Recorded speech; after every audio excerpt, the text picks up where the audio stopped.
ونتوكل عليه ونعوذ بالله من شرور أنفسنا ومن سيئات أعمالنا من يهده الله فلا مضل له ومن يضلله فلا هادي له ونشهد أن لا إله إلا الله ونشهد أن سيدنا ونبينا وسندنا وشفيعنا ومولانا وملجانا وأشرفنا محمدا عبده ورسوله. قال الله تبارك وتعالى في القرآن المجيد والفرقان الحميد: أعوذ بالله من الشيطان الرجيم، بسم الله الرحمن الرحيم. يا أيها الذين آمنوا كتب عليكم الصيام كما كتب على الذين من قبلكم لعلكم تتقون.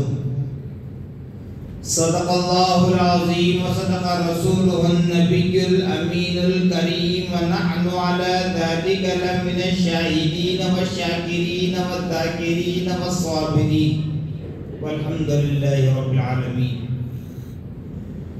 قال الله تبارك وتعالى في شأن حبيبه المصطفى ورسوله المجتبى صلى الله تعالى عليه وسلم: إن الله وملائكته يصلون على النبي يا أيها الذين آمنوا صلوا عليه وسلموا تسليما. اللهم صل على سيدنا شفيعنا مولانا محمد كما تحب وترضى بأن تصلي عليه صلى الله عليه وسلم. نبی اور آل نبی پر پھر ایک مرتبہ آواز بلند درود پاک پڑھیں: اللہم صل علی سیدنا شفیعنا مولانا محمد مع الجود والکرم منبع العلم والعلم والحکم وآلہ واصحابہ وبارک وسلم صلاۃ وسلاما علیک یا رسول اللہ صلی اللہ تعالی علیک وعلى آلک واصحابک وازواجک وذریاتک وآل بیتک اجمعین. سبحان ربك رب العزة عما يصفون وسلام على المرسلين والحمد لله رب العالمين. الحمدللہ، تمام تعریفیں اس ذات اقدس کے لیے جو سارے عالموں کا پروردگار ہے، جس نے ساری کائنات کو پیدا فرمایا، ساری کائنات کو روزی دے رہا ہے، میدان معیشت کا مالک اور مختار. یقیناً اس خدا رب ذوالجلال کا بڑا ہی شکر احسان عظیم ہے کہ اللہ سبحانہ و تعالی نے ہم اور آپ کو اپنے نبی مکرم رسول محتشم صاحب الاولاد باعث تخلیق کائنات فخر موجودہ حضور تاجدار مدینہ حضرت محمد مصطفیٰ احمد مجتبیٰ صلی اللہ تعالی علیہ وسلم کی امت ببرکت میں پیدا ہونے کا اعزاز بخشا. کرم پر کرم بالائے کرم یہ ہے کہ اللہ سبحانہ و تعالی نے بطفیل نبی پاک صلی اللہ تعالی علیہ وسلم ہم کو رمضان المبارک جیسے عظیم المرتبت مہینے سے ملا ہے. اسی لیے کسی عاشق رسول نے کہا: کرم خدا کا میں امتی ہوں، بھلی ہے قسمت بری نہیں. کرم خدا کا میں امتی ہوں، بھلی ہے قسمت بری نہیں ہے. تمہارے صدقے میں یا محمد، تمہارے صدقے میں یا محمد ملا ہے سب کچھ کمی نہیں. تمہارے صدقے میں یا محمد ملا ہے سب کچھ کمی نہیں. معزز سامعین محترم، یہ مہینہ بڑا عظیم المرتبت مہینہ ہے. اس ماہ مبارک میں صرف روزہ رکھنا، قرآن پاک کی تلاوت کرنا، 5 وقتہ نماز کی پابندی کرنا، تراویح پڑھنا، یہی بڑا کام نہیں ہے، بلکہ رمضان المبارک کا ایک ایک سیکنڈ ہمارے لیے بڑا اہمیت کا حامل ہے۔ رب تبارک و تعالیٰ کی بارگاہ میں ہم جتنا بھی شکر بجا لائیں کم ہے کہ ہمارا شہر حیدرآباد جو علم و آگہی کا شہر کہلاتا ہے، جو اولیاء کی سرزمین کا شہر کہلاتا ہے، یقیناً اللہ کے وہ محبوبین، اللہ کے وہ دوست، وہ اولیاء اللہ ہم کو اور ہمارے اس شہر کو اپنی کسٹڈی میں لیے ہوئے، اپنی حفاظت میں لیے ہوئے۔ آپ دیکھ لیں دیگر ریاستوں کے حالات، سوشل میڈیا کے ذریعے، الیکٹرانک میڈیا، فون تو بچے کے ہاتھ میں، دیگر ریاستوں میں کیا حال ہے؟ اللہ کا شکر ہے کہ اللہ تبارک و تعالیٰ نے اپنے نبی پاک محمد رسول اللہ صلی اللہ تعالی علیہ وسلم کے نالے کے تصدق میں سکون و اطمینان راحت کے ساتھ رمضان شریف گزارنے کا موقع عطا فرما رہا ہے، اور دیگر ایام میں بھی ہم پر وہ مصیبتیں نہیں آتی جو مصیبتیں ہماری دیگر ریاستوں میں ہوتی۔ کہنے کا مقصد یہ ہے، مدعی لاکھ برا چاہے کیا ہوتا ہے، وہی ہوتا ہے جو منظور خدا ہوتا ہے۔ یہ اللہ کے ولیوں کا شہر ہے، کسی کی ناپاک نظر کچھ کام نہیں کر سکتی۔ تو ہمیں چاہیے کہ جو موقع ہمیں مل رہا ہے اس کو غنیمت جانے۔ رمضان المبارک ہمارے درمیان جلوہ گر ہے، جس کا آج پہلا روزہ ہم رکھے ہیں۔ اللہ پاک کی بارگاہ میں التجا کریں کہ رمضان جیسا مکمل مہینہ ہمیں مکمل طور پر عبادت و ریاضت، ذکر و اذکار کے ذریعے گزارنے اور رمضان المبارک کی تعظیم و تقریب کرنے، رمضان المبارک کی رحمتیں، سعادتیں، برکتیں حاصل کرنے کی توفیق رکھے عطا، کیونکہ یہ مقدس مہینہ ہر کسی کے مقدر میں نہیں ہوتا۔ جیسے آپ دیکھ لیں لاسٹ ایئر، سال گزشتہ جو ہمارے ساتھ رمضان میں تھے، کہ آج پورے کے پورے ہمارے ساتھ، بچے، بڑے، بوڑھے، جوان، مرد، عورت، کوئی نہ کوئی ہم سے رخصت ہوا ہے۔ تو یہ ہمارے مقدر ہے کہ اللہ پاک نے ہمیں پھر ایک مرتبہ رمضان جیسے عظیم المرتبت مہینے سے ملا ہے، تاکہ ہم اپنے نامہ اعمال میں نیکیوں کا اضافہ کریں، رب تبارک و تعالیٰ کی رضا و خوشنودی حاصل کریں، رسول اکرم صلی اللہ تعالی علیہ وسلم کی محبت اپنے دلوں میں سمائے رکھیں، قرآن پاک سے ہمارا رشتہ مضبوط ہو جائے، اللہ کے قریب سے قریب تر ہوتے چلے جائے۔ یہ بہت بڑی بات ہے جنہیں موقع مل رہا۔ اور بات یاد رکھیں، جو حضرات مجھے جانتے ہیں، الحمدللہ 15 سال سے آپ لوگوں سے تعلق ہے، درمیان میں اگر قطع تعلق بھی ہوا تو ہمارے مولانا عبدالحادی صاحب قبلہ کی کوششیں ہیں، کسی نہ کسی اعتبار سے بلائی لیتے ہیں۔ میں جس طریقے سے کہوں صرف اللہ اس کا رسول راضی ہو جائے، دنیا کی مجھے پرواہ نہیں ہے، ہر جگہ یہی کہتا ہوں، چاہے سامعین ہو، داعیان محفل ہو، مساجد کی انتظامی کمیٹی، ناراض ہو جائے مجھے پرواہ نہیں، پرواہ یہ ہے کہ اللہ اس کا رسول راضی ہو جائے، کیونکہ اللہ اس کے رسول کے آگے کوئی کچھ نہیں ہے۔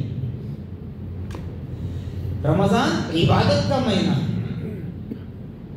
رمضان ذکر و اذکار کا مہینہ، کھانے پینے کے لیے ساری زندگی بچی ہوئی ہے، شاپنگ کے لیے ساری زندگی بچی ہوئی ہے، جبکہ علی الاعلان ارشاد خدا بندی ہے،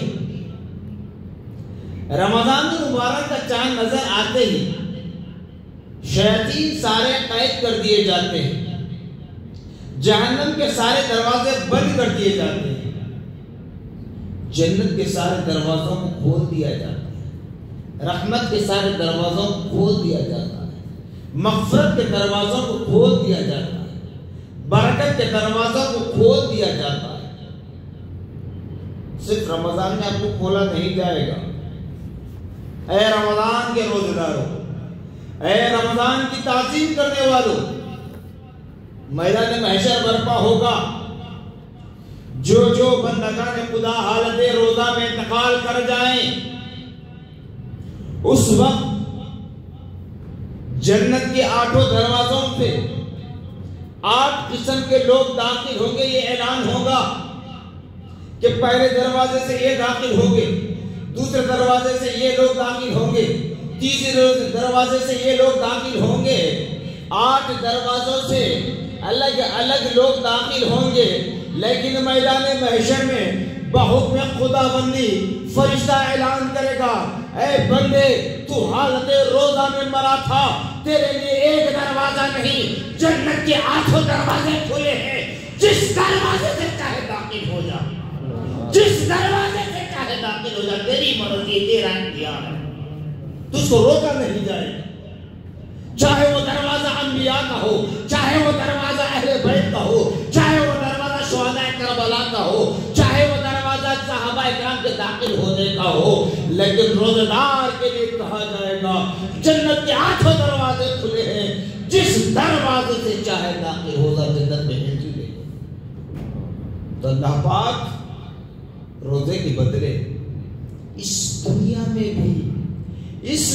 میں بھی اپنی رحمتیں برکتیں عطا فرماتا ہے، سکرات کے وقت بھی یہ رحمتیں برکتیں عطا فرماتا ہے، قبر کی اندھیری زندگی میں بھی اجالا کرتا ہے، قبر کی اس 2 گز زمین، کتنے جنازوں کو ہم نے دیکھا ہو، کتنے جنازوں کو قبر میں اتارا ہوگا۔ اہل سنت والجماعت کے نزدیک اہل قبور کی زیارت کا اصل مقصد یہی ہے کہ تم جب اہل قبور کی زیارت کے لیے جاؤ تو پتہ چلے کہ زندگی کیا ہے، کیونکہ ایک دن ہمیں بھی یہی آنا ہے، اسی طرح زمین میں لیٹنا ہے، لیٹنا نہیں، لٹایا جائے گا، اسی طرح لٹایا جائے گا۔ تو کیسے دیکھتے ہیں قبر میں جب میت کو اتارا جاتا ہے، پتھر لگاتے ہیں آڑے بغلی جسے کہے، یہ بس جیسے بھی ہو، صندوق کی قبر بنائے یا مٹی میں مٹی ڈال، کوئی جگہ خالی چھوڑ دے، ذری سی سان چھوڑ دے، ذری پہ سان دکھ گئی، وہ بیچارے بھی کہتے ہیں جن کے نماز کے فرائض نہیں معلوم، وہ بیچارے بھی کہہ دیتے ہیں جن کو وضو کے فرض نہیں معلوم، ارے وہاں سان دکھ گئی، بند کرو بند کرو۔ تو اب بتائیں اس طریقے سے جب قبر میں میت کو دفن کرتے ہیں اپنے ہاتھوں سے تو زندگی کا احساس کریں۔ آج اللہ کے گھر میں الحمدللہ ثم الحمدللہ ٹھنڈی ہوا میں اے سی میں بٹھائیں، یہ بھی اللہ کا شکر ہے۔ اللہ کے گھر سے نہیں، اپنے گھر کی بات کر رہا ہوں، جو عیش و آرام دنیا میں طلب کرتے ہیں، قبر میں کیا، قبر میں کیا اے سی لگے گی، قبر میں کون سے موسم سے بچنے کی کوشش کرو گے؟ اور جہاں قبر میں اس طرح دفنایا جاتا ہے، یہ بات تو ہر مکتب فکر سے تعلق رکھنے والا اس بات پر یقین رکھنا ہے کہ وہاں نکیر آئیں گے، منکر نکیر آئیں گے، فرشتے آئیں گے، سوال کریں گے رب کے متعلق، دین کے متعلق، نبی پاک صلی اللہ علیہ وسلم کے متعلق سوال کریں گے۔ تو مردے کو اٹھ کر بیٹھنا ہے، جواب دینا ہے۔ بتاؤ کیسے اٹھے؟ کبھی سوچا ہم نے؟ مردہ کیسے اٹھ پائے گا؟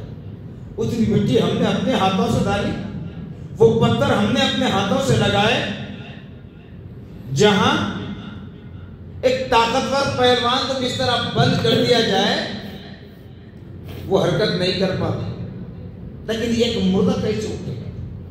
یہ خدا کی قدرت کاملہ، وہ کیسے اٹھے گا؟ منکر نکیر قبر میں کیسے آئیں گے؟ آپ کھڑے ہو جائیں قبر کے پاس، قبر کی مٹی ہٹتی ہوئی نظر نہیں آئے، لیکن منکر نکیر آئے۔ آپ کھڑے رہے قبر کے پاس، قبر کو دوبارہ نہیں کھودا جائے گا، لیکن منکر نکیر قبر میں آئے، مردہ اٹھے گا، منکر نکیر سوال کرے گا، مردہ جواب دے گا۔ یہ سب خدا کی قدرت ہے۔ اور بتاؤ،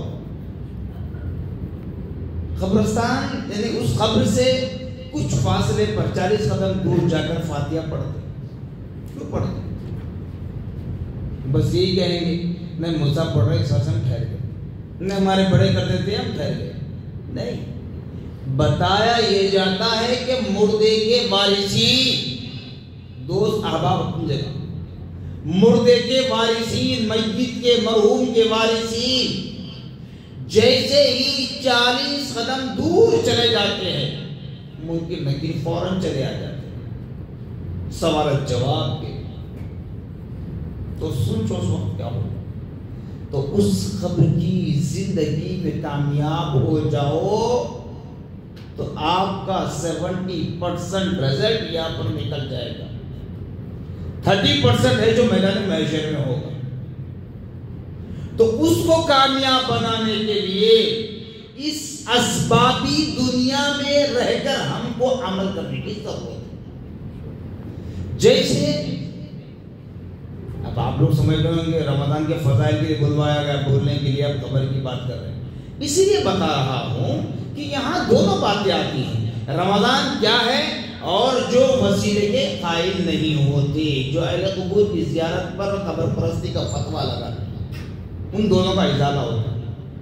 جیسے پیارے آقا صلی اللہ علیہ وسلم نے رجب کا مہینہ آتے ہی سب سے پہلے یہ ارشاد فرمایا، حدیث قدسی میں آتا ہے، بحکم خداوندی بزبان مصطفیٰ صلی اللہ علیہ وسلم کہلوایا جا رہا ہے، رجب اللہ شعبان شہری رمضان امتی۔ رجب اللہ کا مہینہ ہے، شعبان میرا مہینہ ہے، رمضان میری امت کا مہینہ ہے۔ تو اسی لیے آپ دیکھیں رجب کے مہینے کو جو اللہ کی جانب منسوب کیا گیا، اس ماہ مبارک کی 27ویں شب میں اللہ پاک نے اپنے نبی محمد رسول اللہ صلی اللہ تعالی وسلم کو فرش سے عرش پر بلوایا، فرش سے عرش پر بلوایا۔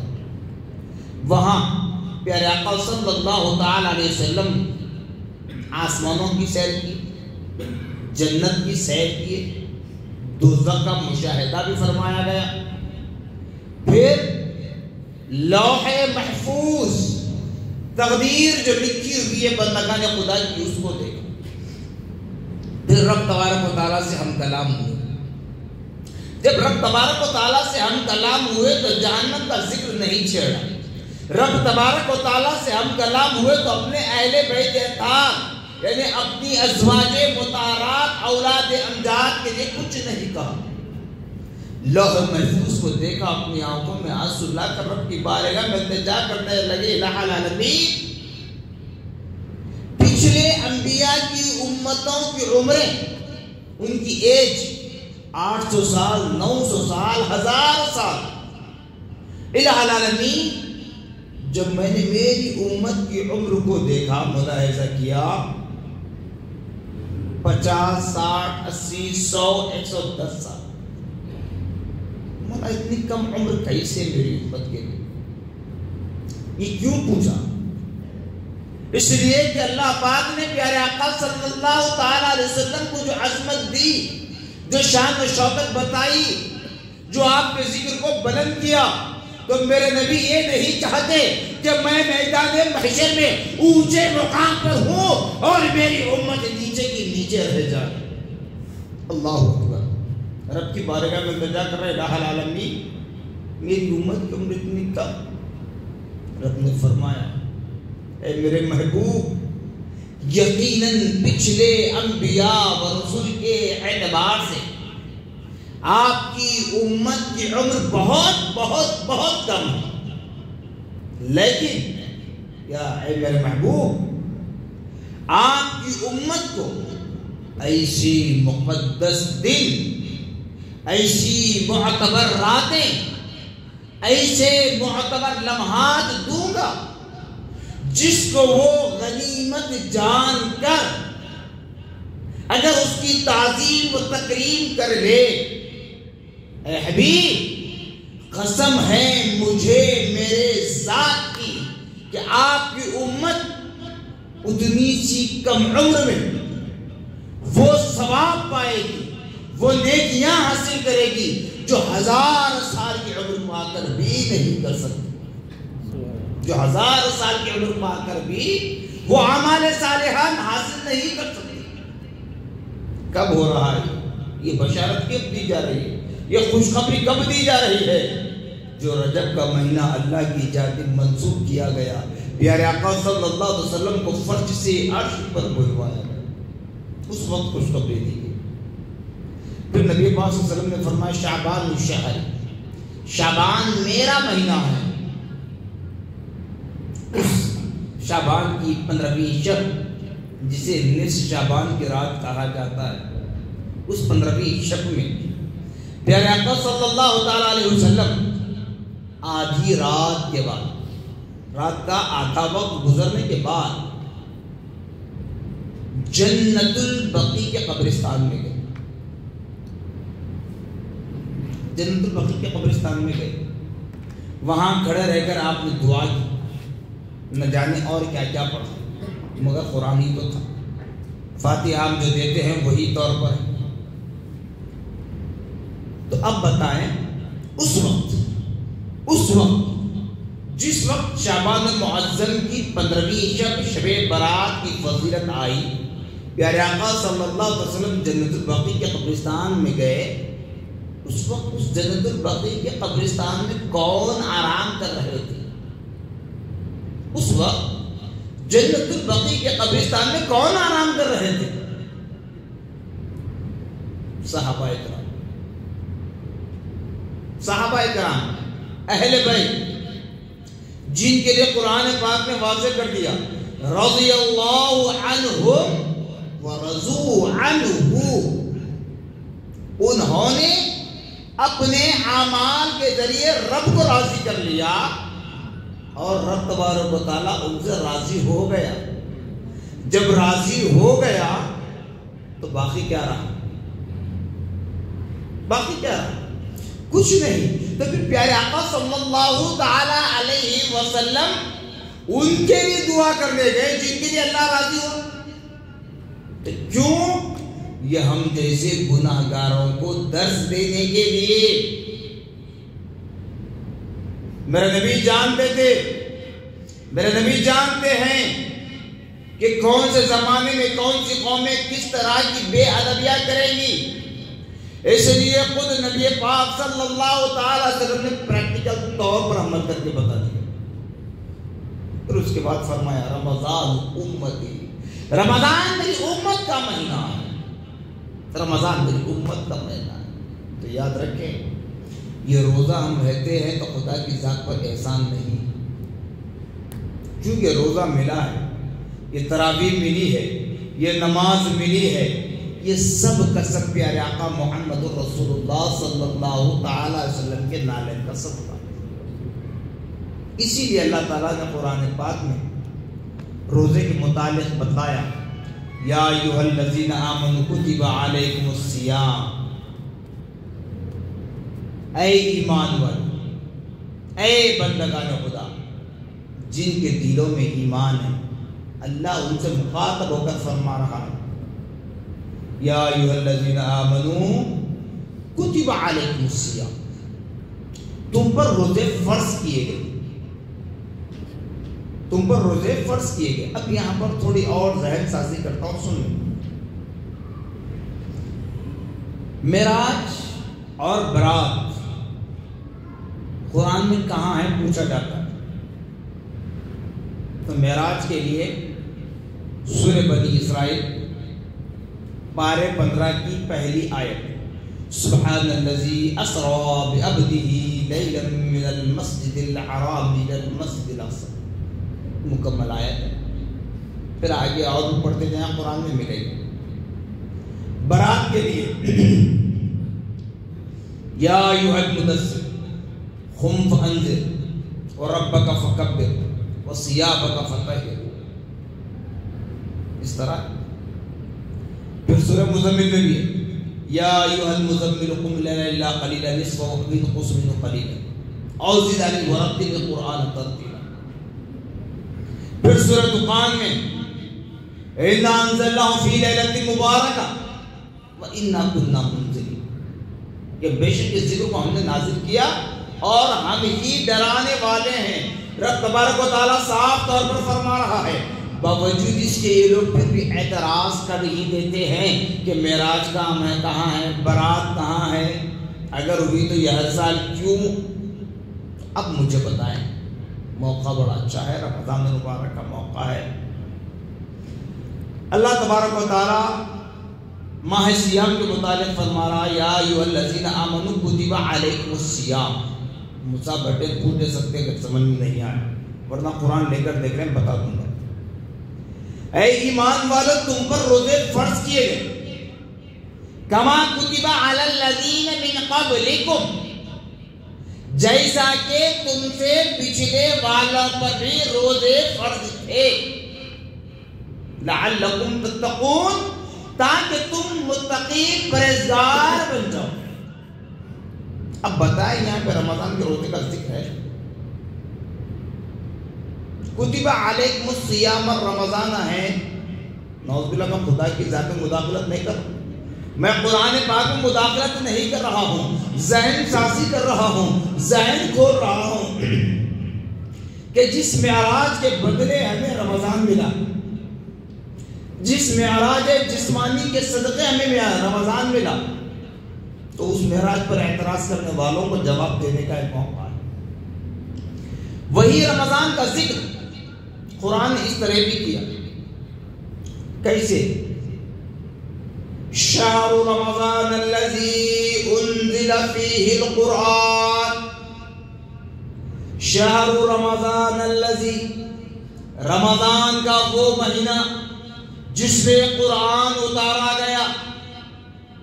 رمضان کا ذکر آ رہا ہے قرآن اتارنے کے لیے, جبکہ میں نے سورہ دخان کی جو آیت کہی اِنَّا أَنزَلْنَاهُ فِي لَيْلَةٍ مُبَارَكَةٍ وَإِنَّا كُنَّا مُنذِرِينَ, بے شک اس ذکر کو ہم نے نازل کیا اور ہم ہی ڈرانے والے ہیں. تو شب برات کی رات میں قرآن لوح محفوظ سے نکلا, جو نبی پاک صلی اللہ علیہ وسلم پر وحی کے ذریعے نازل ہوتا ہوا لوح محفوظ میں جمع ہوا تھا, شب برات کی رات میں نکلا اور آسمان دنیا میں نازل ہوا. تو رمضان کا مہینہ, شہر رمضان الذی انزل فیہ القرآن, رمضان کا وہ مہینہ جس میں قرآن اتارا گیا. لیکن روزہ رکھنے کی بات آ رہی ہے تو قرآن فرما رہا ہے, رب کا کلام فرما رہا ہے یا ایھا الذین آمنوا کتب علیکم الصیام, کیا ایمان والو تم پر روزے فرض کیے گئے کما کتب علی الذین من قبلکم, جیسا کہ تم سے پچھلے والوں پر روزہ فرض تھا, لعلکم تتقون, تاکہ تم متقی پرہیزگار بن جاؤ. صیام رمضان ذکر نہیں ہے قرآن میں, رمضان کے روزے نہیں. اب کون کس مہینے کے روزے؟ تو وہی معراج والے نبی محمد رسول اللہ سے پوچھے تو معلوم ہوگا کہ یا رسول اللہ, اللہ نے روزے تو فرض کیا ہے ضرور, وہ روزے کب رکھیں؟ تو میرے نبی فرماتے ہیں وَرَمَضَانُ أُمَّتِي, رمضان میری امت کا مہینہ ہے. پھر پیارے آقا صلی اللہ علیہ وسلم, بخاری مسلم اٹھا کر دیکھ لیں, رجب کا چاند نظر آتا تو رب کی بارگاہ میں التجا فرماتے, دعا فرماتے, دست بدعا ہوتے, اللہم بارک لنا فی رجب و شعبان, مولا ہمارے لیے رجب اور شعبان میں برکتیں عطا فرما, برکت عطا فرما. وہ بلغنا رمضان, ہمیں رمضان رمضان تک پہنچائے، ہمیں رمضان تک پہنچائے۔ ارے صرف روزے کی بات کرنا، اسلام کی بات کرنا، اللہ کی بات کہہ کر لوگوں کو گمراہ نہ کرنا۔ یاد رکھ لے، رمضان کا روزہ ہو، تراویح ہو، پنجگانہ نمازیں ہو، یہ سب کا سب ہمیں ملا ہے نبی محمد رسول اللہ کے سبب۔ اسی لیے ہم اس نبی کا میلاد بھی مناتے ہیں، اس نبی کا وسیلہ بھی لیتے ہیں، اس نبی کی معراج کو معراج جسمانی کہتے ہیں، اور اس نبی کی تعظیم و تقریب نہ صرف کرتے ہیں بلکہ اس نبی کے نام پر قربان ہونے کے لیے تیار ہوتے ہیں۔ پیارے آقا محمد رسول اللہ صلی اللہ تعالی علیہ وسلم نے یہ بھی فرمایا کہ اے میری امتیوں، رمضان کے مہینے کو خالی جانے نہ دینا۔ جس طرح تمہارے گھر کوئی مہمان آ جائے، چاہے تمہارے والد کے خاندان والے ہوں، تمہاری والدہ کے خاندان والے ہوں، اگر تم شادی شدہ ہو تو تمہارے سسرال والے ہوں، تمہارا فرینڈ سرکل ہو، تمہارے دنیا کے قائدین ہو، جب وہ تمہارے گھر آتے ہیں تو کس طرح تم ان کا ویلکم کرتے ہو، کس طرح تم ان کا استقبال کرتے ہو، کس طرح تم ان کی مہمان نوازی کرتے ہو، کس طرح تم ان کو رخصت کرتے ہو۔ اور زیادہ محبت ہونے پر ہوتا کیا ہے، جب وہ رخصت ہو تو تمہاری آنکھیں نمدیدہ ہو جاتی، آنکھوں سے آنسو بہنے لگتے ہیں۔ تو میرے نبی فرما رہے ہیں، اے میری امتیوں، ان سب سے زیادہ خدا اس کے رسول کے بعد رمضان کا وہ مہینہ مبارک جو تمہارے درمیان ایک مہمان، ایک مہینے کا مہمان بن کر آ رہا، اس کی تعظیم کریں، اس کی تعظیم کریں۔ صرف روزہ نہیں، میں نے کیا کہا، صرف روزہ تراویح تہجد نہیں، بلکہ ایک ایک سیکنڈ ذکر الہی سے غافل نہ رہے، کیونکہ اللہ پاک نے فرما دیا رمضان کا چاند جیسے آسمان دنیا پر ظاہر کرتا ہوں میں، شیاطین کو سارے قید کر دیتا ہوں، جہنم کے سارے دروازوں کو بند کر دیتا ہوں۔ اب اس کے بعد بھی اگر کوئی مسلمان، چاہے بچہ ہو، بچی، جوان ہو، بوڑھا ہو، اندر ہو، مرد ہو یا عورت، اگر اسلام کے خلاف، قرآن کے خلاف، دین اسلام کے خلاف اگر زندگی گزار لے تو اس سے بڑا شیطان کوئی اور ہے؟ کوئی نہیں، کوئی اس سے بڑا شیطان نہیں ہے۔ شیطان تو اپنی جگہ ہے، وہ ہمارا دشمن ہے، وہ ہمارے نفسوں سے کھیلنے والا ہے۔ اسی لیے تو میرا رب فرمایا رمضان کا مہینہ جب تمہارے درمیان بھیج دوں تو ان سارے شیاطین کو، سرکش کو میں قید کر دیتا ہوں۔ کیوں کہا؟ رمضان کی جو رحمتیں، برکتیں، سعادتیں ہیں وہ عطا کرتا تھا، شیطان کا ذکر کیوں کیا گیا؟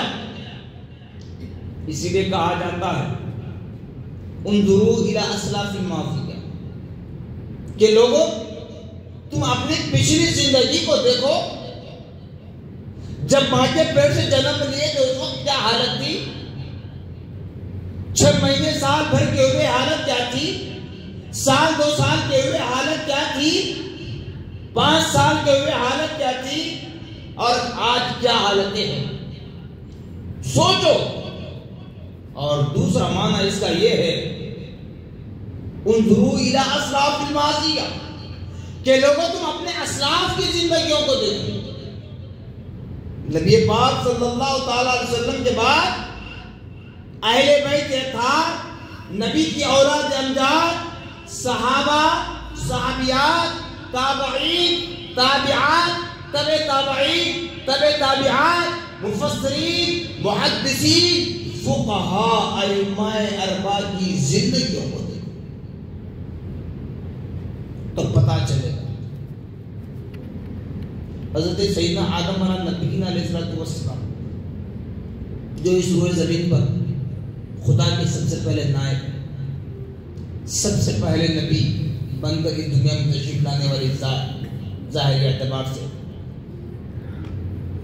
اس وقت حضرت آدم علیہ السلام کو وسوسہ ڈالنا گیا۔ جو سنتے ہیں کہ حضرت آدم نے غلطی کی، وہ غلطی حضرت آدم کی نہیں تھی، اس غلطی آدم میں خدا کی رضا شامل تھی۔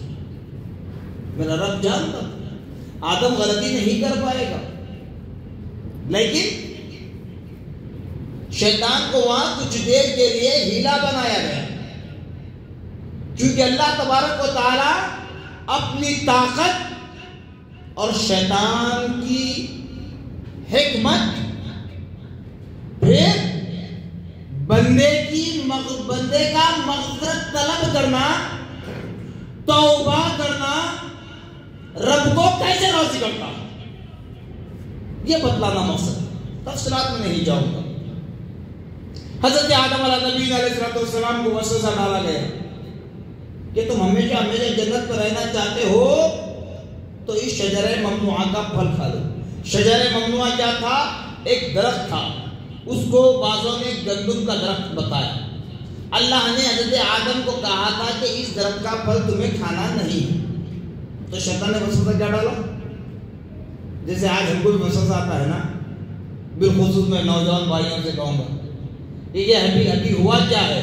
بال کالے ہیں، جب سفید ہو جائیں گے، بھورے ہو جائیں گے، خون نرم ہو جائے گا، خون ٹھنڈا ہو جائے گا، نفسانی خواہشات ختم ہو جائے گی، تب تسبیح لے کر بیٹھ جائے گی۔ یہ سوچتے ہیں نا، مگر نہیں معلوم انہی ضعیف حضرات کے سامنے کالے بال والے چلے جائیں، نوجوان چلے جائیں، رخصت ہو جائیں، دنیا کو خیر آباد کہہ دیں۔ تو شیطان نے یہی کہا کہ اگر آپ جنت میں ہمیشہ رہنا چاہتے ہو تو اس طرف کا پھل کھانا، اگر نہیں کھائیں گے تو اللہ تعالیٰ آپ کو جنت سے نکال دے گا۔ کچھ دیر کے لیے وسوسہ آیا، حضرت آدم نے کھا لیا۔ وہ کھانا غلطی نہیں ہے، قصور نہیں ہے، گناہ نہیں ہے، کوئی جرم نہیں ہے۔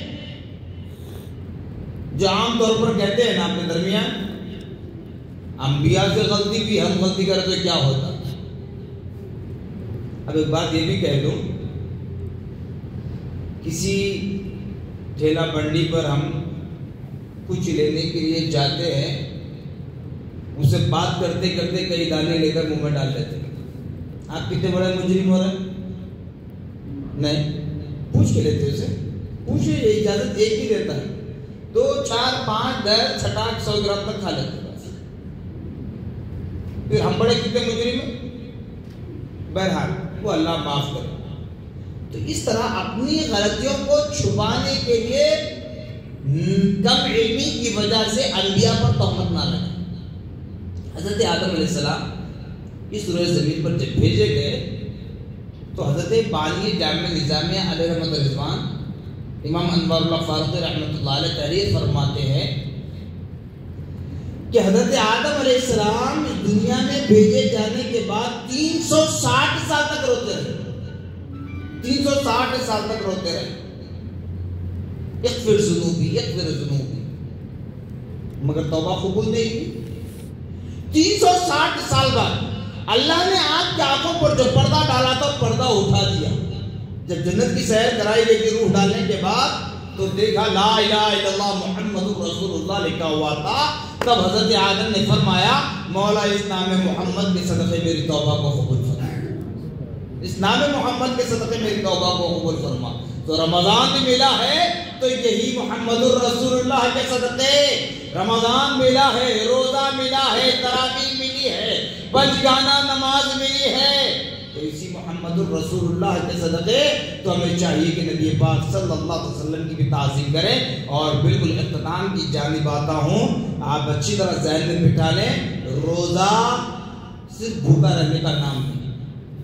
اتنی باتیں بتانے کی وجہ یہ تھی کہ تاکہ رمضان کی حقیقت ہمارے سامنے آ جائے. صرف رمضان کو ہم نے روزہ نام دے دیا. روزہ صرف بھوکا رہنا نہیں ہے، آنکھ کا بھی روزہ ہے، کان کا بھی روزہ ہے، ہاتھ کا بھی روزہ ہے، پیر کا بھی روزہ ہے، دل و دماغ کا بھی روزہ ہے.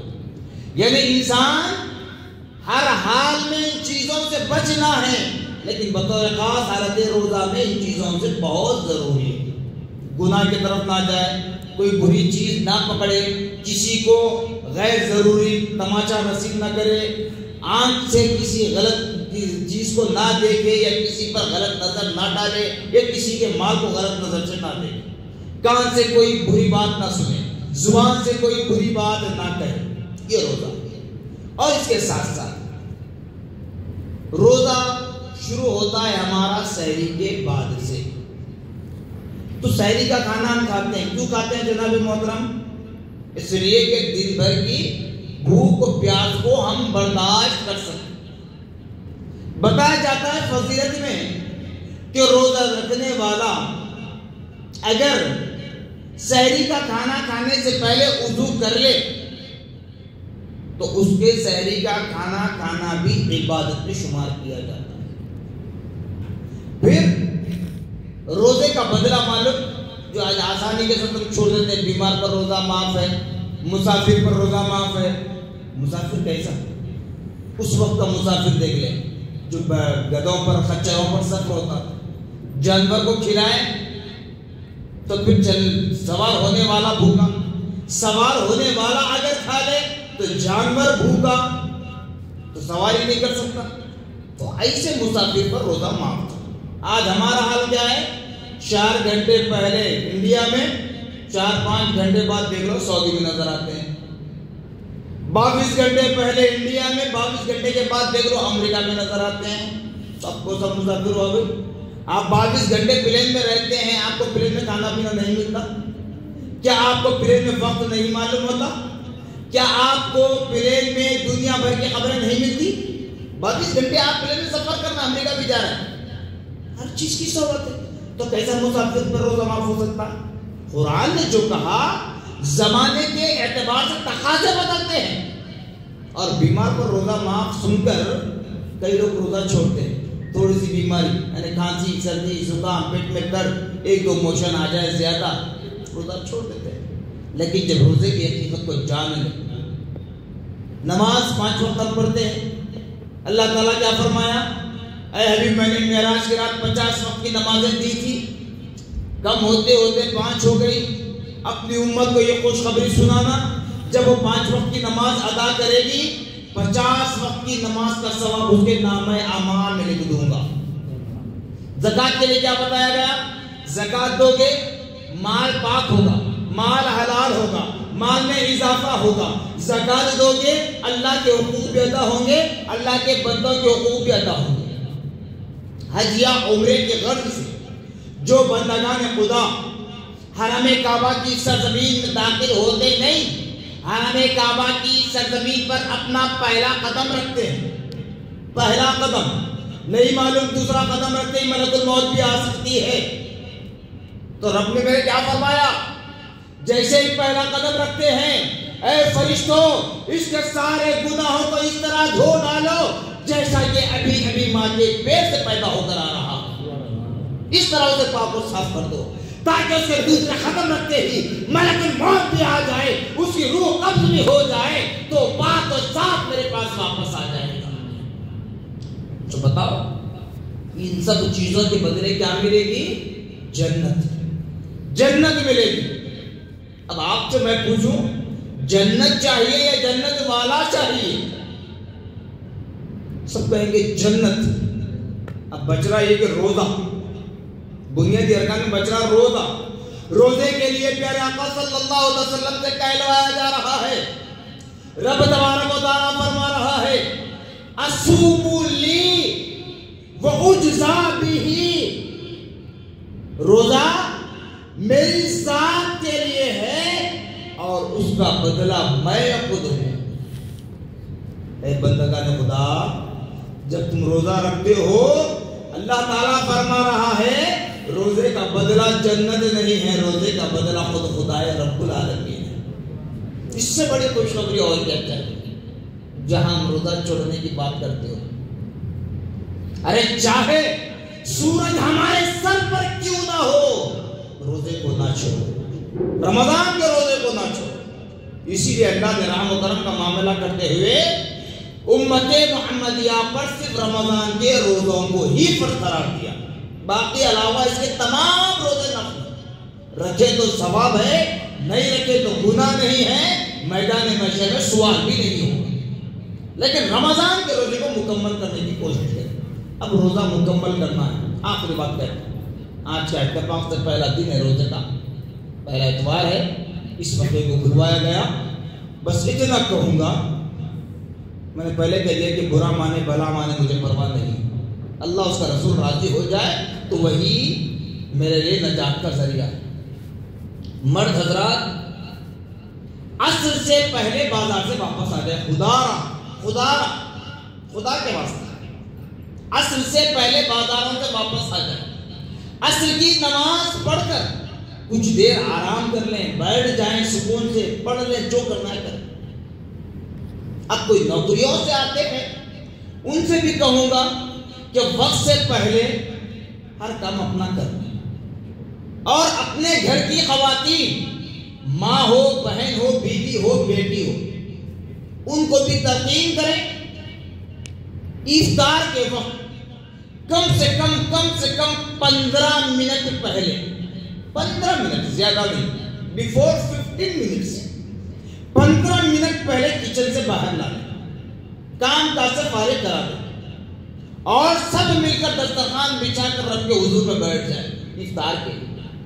کیونکہ اللہ تبارک و تعالیٰ فرما رہا ہے، میں 3 لوگوں کی دعا کو رد نہیں کرتا، میں 3 لوگوں کی دعا کو رد نہیں کرتا، ایک حاکم عدالت، دوسرا مظلوم، تیسرا روزدار۔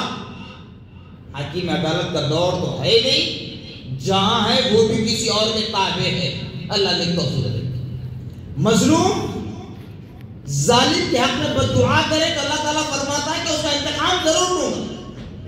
مظلوم اگر ظالم کی ہدایت کے لیے دعا کرے تو میں اس کو ہدایت برابر دوں گا۔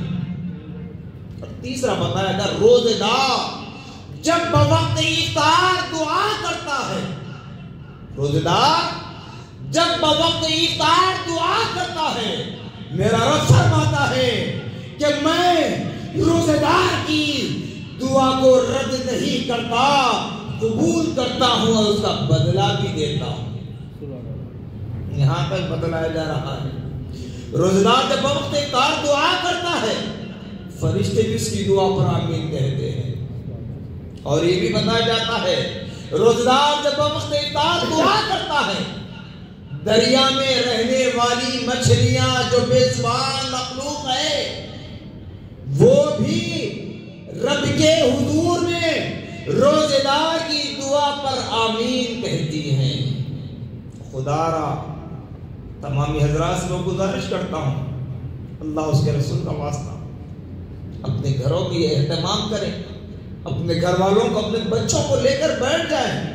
نہیں معلوم کہ اپنی رحمت جوش مارنے لگے، ہمارے معصوم بچے، ہمارے ضعیف والدین، ہمارے نوجوان بھائی بہن جب سب ایک مل کر دسترخوان پر بیٹھ کر دعا کریں گے، اجتماعی طور پر ہو یا انفرادی طور پر یہ دعائیں کرتے رہیں گے، نہیں معلوم رب تبارک و تعالیٰ ہماری دعاؤں کو سن کر ہم سے راضی ہو کر ہمارے سارے گناہوں کو میٹ دے اور ہماری ساری زندگی کو کامیاب و کامران بنا دے۔ بڑا عظیم وقت ہے، وہ وقت ہمارا ہوتا ایسا ہے کہ سڑکوں پر لوگ روزہ کھول دیتے ہیں، اور ہماری خواتین کچن میں کام کرتے کرتے افطار کی دعا پڑھ لیتے، کھجور کھا لیتے۔ میرے بھائی، روزہ اس کا نام نہیں ہے، آج پہلا دن ہے، اللہ اس کے رسول کا واسطہ دے کر کہہ رہا ہوں، آخری روزے تک اللہ نے زندگی دے، آخری روزے تک ہر دن افطار اس طرح کریں، اور افضل طریقہ یہ ہے کہ گھر کے افراد گھر میں بیٹھ کر روزہ کھولیں۔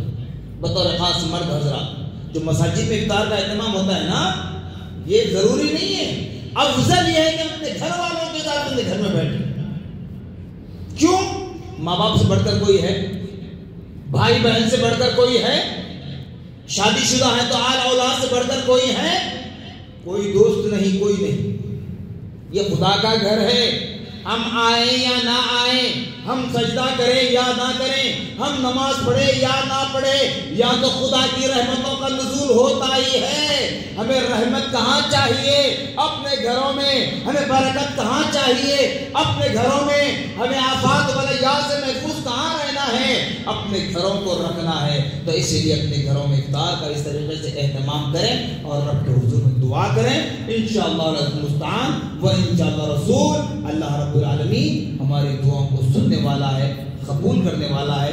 پیارے آقا صلی اللہ تعالی علیہ وسلم کے نالے کے تصدق میں الہ العالمین رمضان المبارک کا آج پہلا روزہ، پہلا دن ہم مکمل کرنے جا رہے ہیں. الہ العالمین نبی پاک محمد رسول اللہ صلی اللہ تعالی علیہ وسلم کے نالے کے تصدق میں مولا ہماری عبادات، ریاضات، ذکر و اذکار، سحری، افطار، روزے کو اپنی بارگاہ میں قبولیت کا درجہ عطا فرمائے.